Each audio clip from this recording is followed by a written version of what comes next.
దగ్గర మన యొక్క జిల్లా విద్యాధికారి అయినటువంటి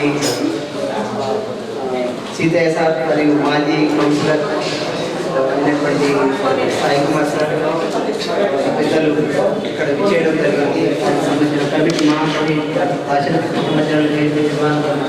నిజామాబాద్ బాధ్యులు ఇక్కడ రావడం జరిగింది.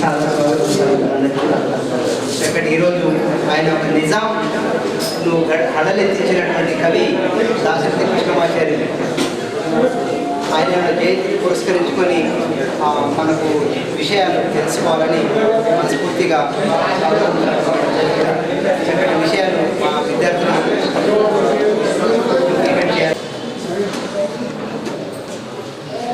దాశరథి గారి యొక్క ఆశయాలను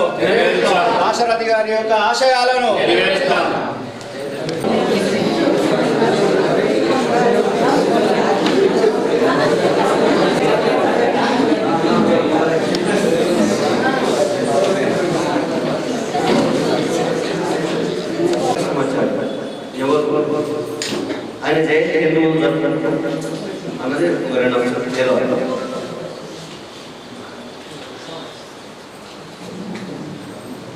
ఈ స్టడీ సర్కిల్లో హాస్పిటల్లో స్టడీ సర్కిల్లో ఈ కార్యక్రమం నిర్వహణకు అవకాశం వచ్చిన డైరెక్టర్ దేవిదాస్ గారికి మరియు వార్డన్ హాస్టల్ సార్ ఇదంతా నా మిత్రుడే. నేను Nizamabad examination board secretary 1 to 10th exams అని నా కంట్రోల్ ఉంటుంది.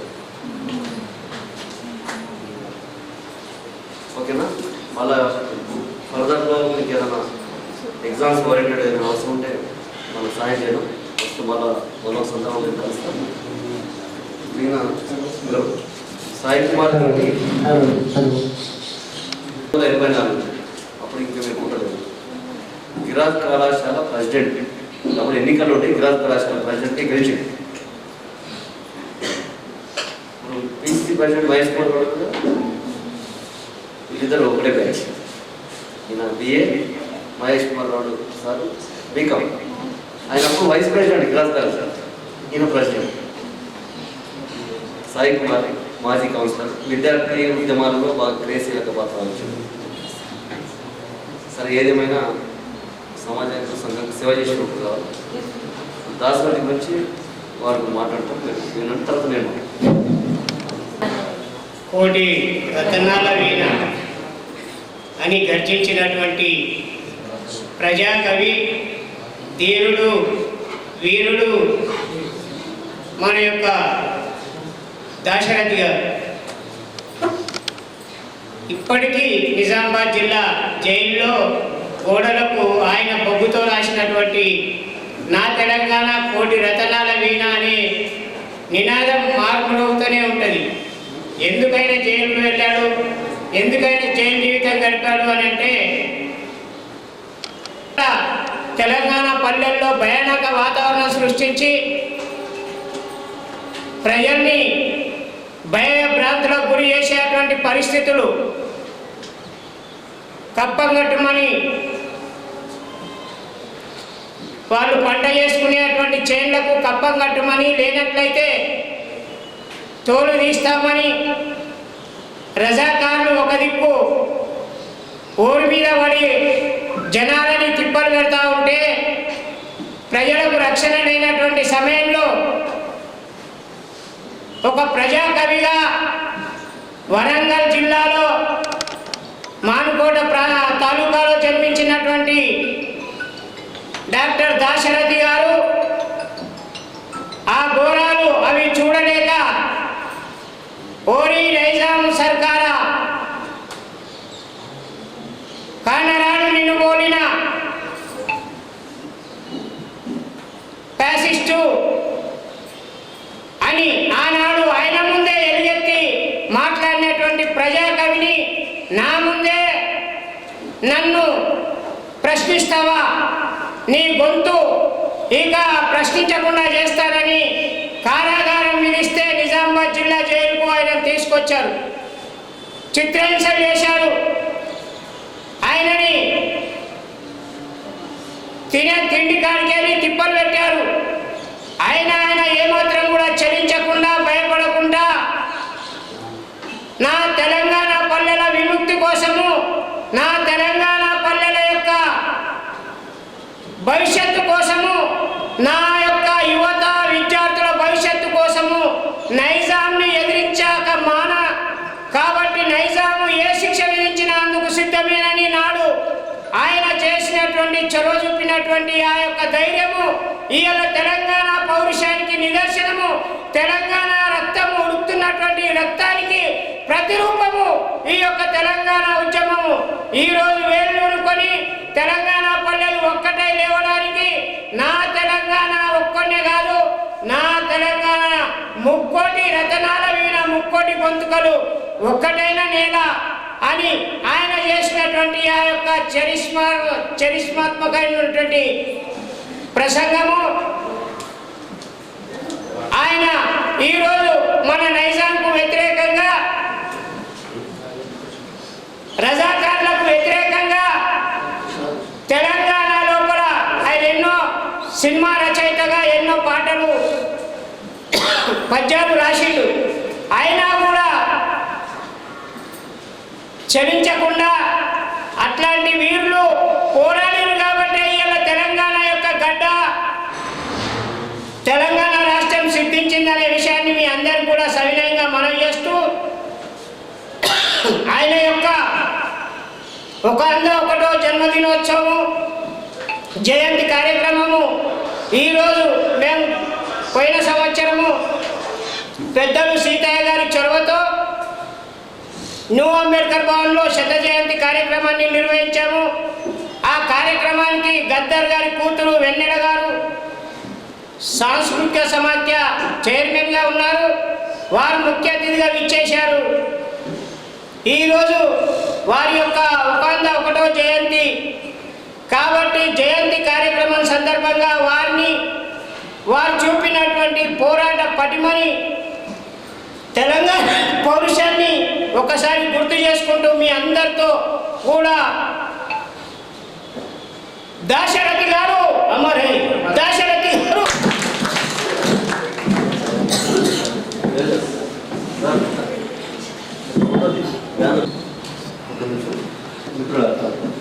పిల్లలు ఆశయాలను పంపు చేయాలి. ఫస్ట్ మనం అందరం ఇక్కడ చిన్న కుటుంబాలకు వచ్చాం. నాది MA history Osmania university arts college, గిరాజ్ కాలేజ్. సరే, ఏదేమైనా ఈరోజు దాశరథి జయంతి కార్యక్రమం ఎందుకు జరగాల, మనం ఎందుకు చేసుకోవాలి? నిజామాబాద్ జిల్లా వాసం 1925 జూలై 22వ తారీఖు వరంగల్లో జన్మించారు.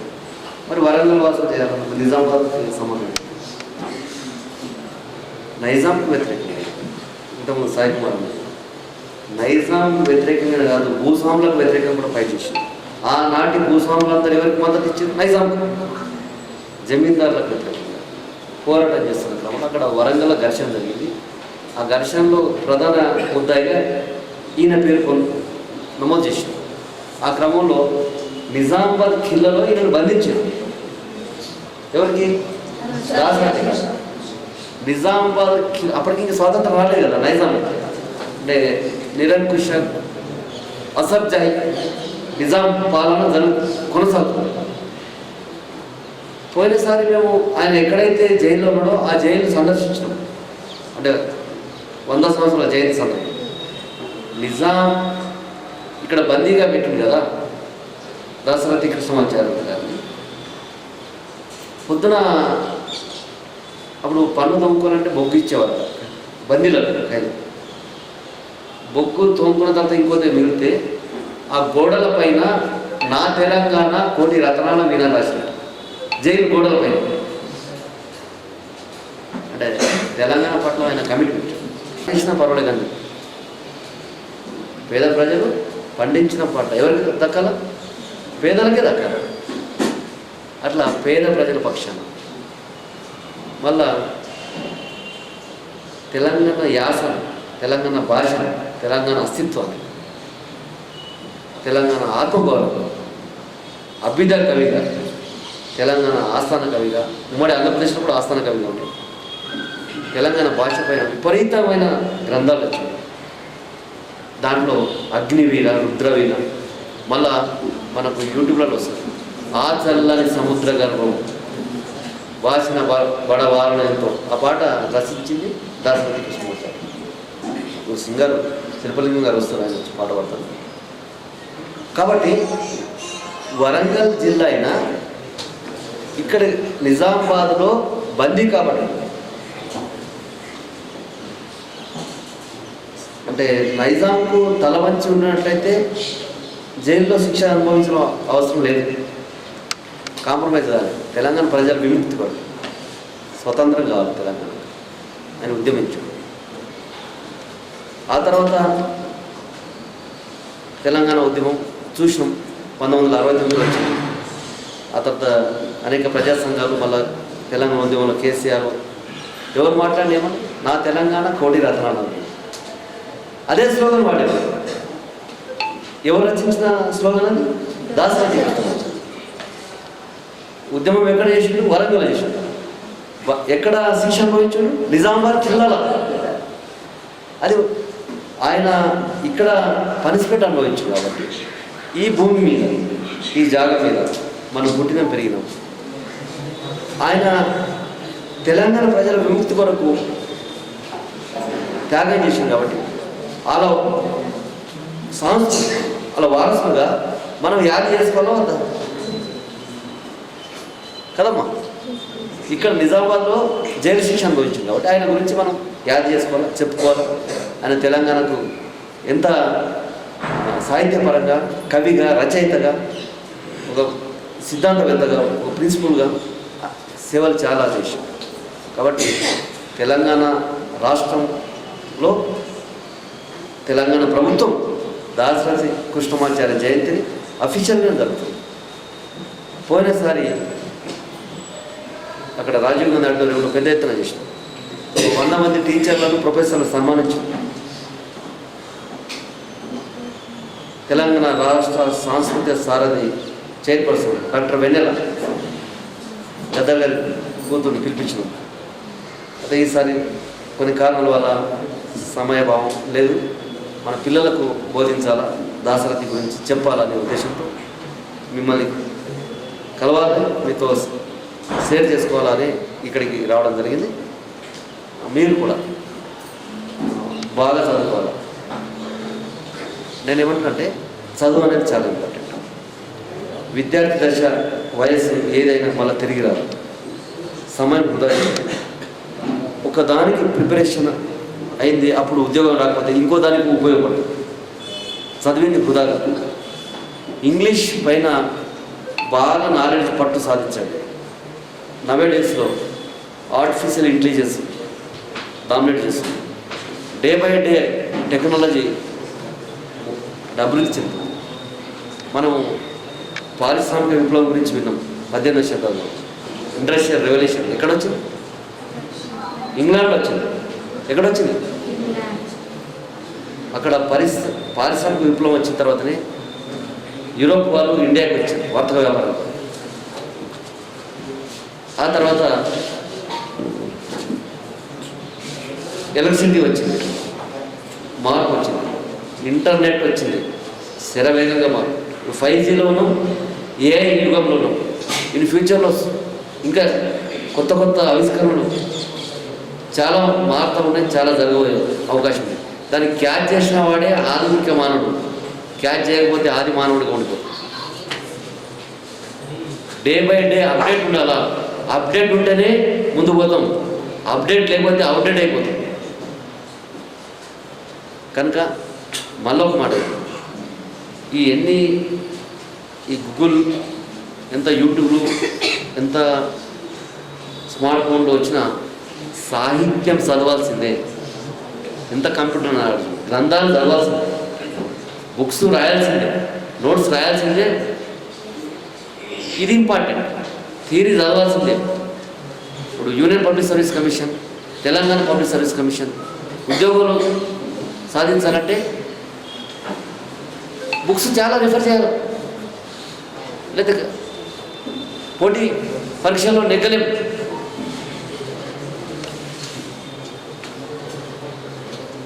నాకు తెలుసు ఫోన్ ఎంతవరకు వాడుతున్నారంటే బ్యాటరీ వీక్ అయ్యే వరకు వాడతారు. అంటే నిజంగా మాట్లాడదు, అబద్ధం. ఫోన్ ఎంతవరకు వాడుతున్నారంటే బ్యాటరీ 0 దాకా వచ్చేదాకా వాడుతారు. అమ్మాయిలైనా అబ్బాయిలైనా ఫోన్ లేనిది రోడ్డు మీద పోయేటప్పుడు కూడా ఫోన్ చూసుకుంటూ పోతారు. సంకల పిల్లలు పట్టుకుని కూడా ఫోన్ పట్టుకుని వాడతారు. బస్సులో ఫోన్ అంటే ఫోన్ అనేది ఒక ఆధునిక సౌకర్యం, సాధనం, సమాచారం, సౌకర్యం అవసరమే, వాడకూడదని కాదు. చదువును ఎక్కువ ప్రయారిటీ ఇచ్చి ఫోన్ను సెకండరీ ప్రయారిటీ, బుక్స్ తక్కువ చేసి ఫోన్ ఎక్కువ వాడితే కంటి దోషం వస్తుంది, తలనొప్పులు వస్తున్నాయి, బ్రెయిన్ స్ట్రోక్ వస్తుంది, హాస్పిటల్ చుట్టూ తిరుగుతుంది. అంటే నీకు ఈ మంత్ నువ్వు వాడిన కదా నెక్స్ట్ మంత్ నేను వాడతా, ఎట్లా వాడతానో నీకు సంబంధం లేదు. ఇటుకలు పొయ్యి పెట్టి కట్టెలు తీసుకొచ్చి వంట చేసి హైదరాబాద్లో అంటే నేను ఏమంటున్నా, కష్టపడే తిరిగిపోతాం. ఇది నా కళ్ళ ముందు జరిగింది 25 నెలల క్రితం. అంటే స్లిప్పర్లు కూడా ఉండకపోదు, ఇది సాధిస్తాను. ఎవరన్నా గ్రూప్ 1 కానీ గ్రూప్ 2 కానీ పబ్లిక్ సర్వీస్ టాపర్స్ సెలక్షన్ అయిన తర్వాత ఫోటోలు వస్తే వాళ్ళు మనలాంటి పిల్లలు కదా. మరి మన తలరాత్రి మార్చాలన్నా డాక్టర్ బాబాసాహెబ్ అంబేద్కర్ చదువు వల్లనే ప్రపంచం ఆయన గుర్తించింది. మనకు రాజ్యాంగం హక్కులు కల్పించవన్నది మీరైనా దాశరథి సమాచారం. ఆయన పైన చాలామంది పండితులు రీసెర్చ్ చేస్తున్నారు. ఆయన సాహిత్య మోడల్గా తీసుకున్నారు. దాశరథి కృష్ణమాచార్య గారు మోడల్ తీసుకున్నారు, అంబేద్కర్ మోడల్ తీసుకున్నారు. బాగా చదువుతున్నారు. ముందు మీ పేదరికాన్ని మీరు చేయించి కుటుంబాన్ని పోషించారు, సమాజానికి సేవ చేసిన వాళ్ళు. 6వ తరగతి నుండి నేను సోషల్ వెల్ఫేర్ హాస్పిటల్ చదువుతున్నాను. 6th క్లాస్ నుంచి నేను హాస్టల్లో చదువుకున్నప్పుడు పిల్లలు అంటే మీకు ఎగ్జాంపుల్ చెప్తాను. అప్పుడు హాస్టల్ వాడకండి, ఇప్పుడు మన వాడని సార్ ఉంటారు కదా, ఇట్లా 6th నుండి 9th వరకు వాడకండి. నాకు జాబ్ అయిన తర్వాత వాళ్ళ అమ్మాయినే మన నాకు ఇచ్చింది.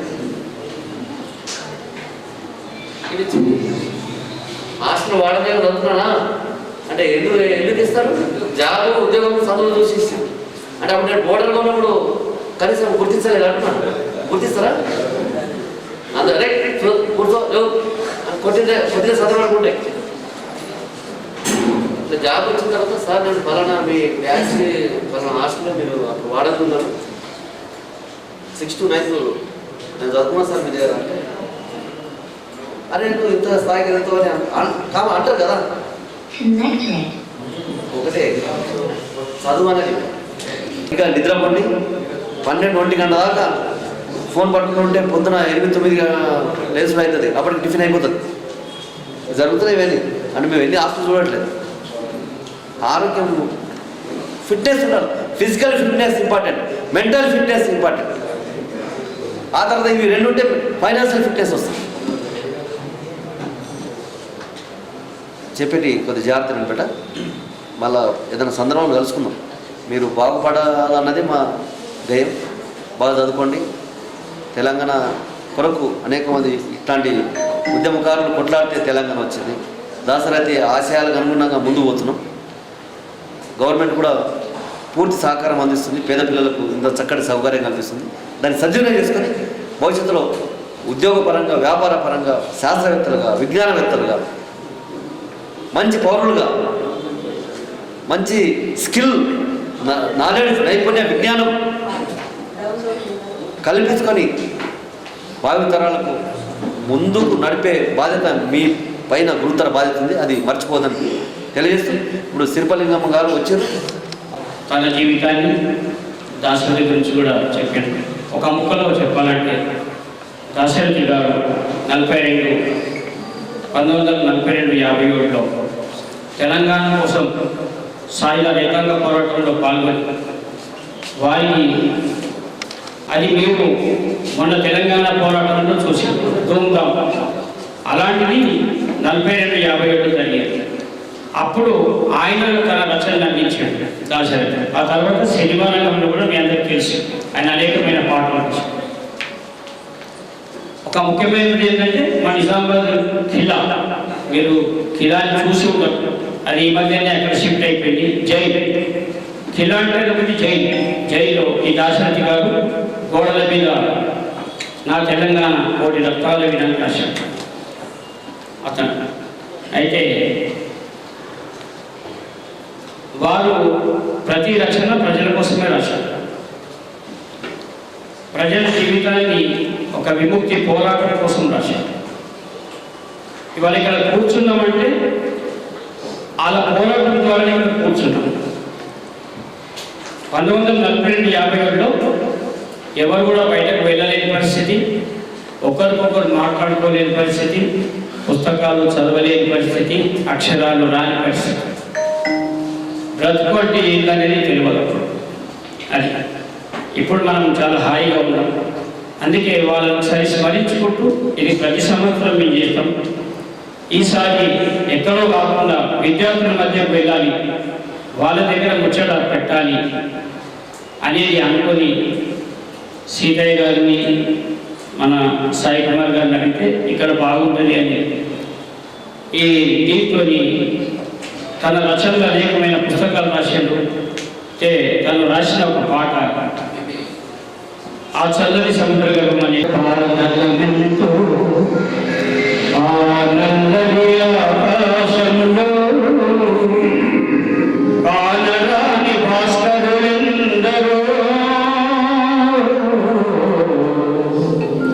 ఆ చల్లని సముద్ర గర్భం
రామ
కాసేపు